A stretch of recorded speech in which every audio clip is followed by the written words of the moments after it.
Današnju sednicu Skupštine je obeležio događaj koji se desio u prethodnom periodu. Naime, opštinski odbor Srpske napredne stranke, ničim izazvan, je svojim saopštenjem omalovažio, uvredio 60 prosvetnih radnika iz Soko Banje i naša odbornička grupa, ja sam u ime odborničke grupe zapravo zajedno za Soko Banju, zatražila izvinjenje za prosvetne radnike.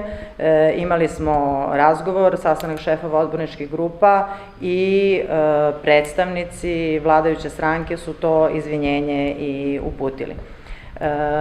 Mi se na ovom sastanku niti na početku Skupštine nismo bavili mladima, ali ono što sam ja rekla u okviru strategije za mlade, meni je drago da Soko Banja, odnosno da mi imamo u koga da gledamo i da imamo čemu da se nadamo, i još jednom upućujem veliku podršku svim mladim ljudima i svim studentima.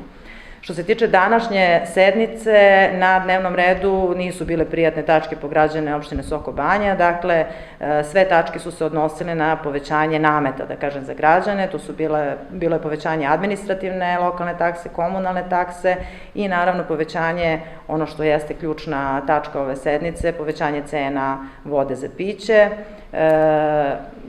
Smatramo da je povećanje od 42% u ovom trenutku jako veliko i nismo naravno glasali za ovakvu odluku.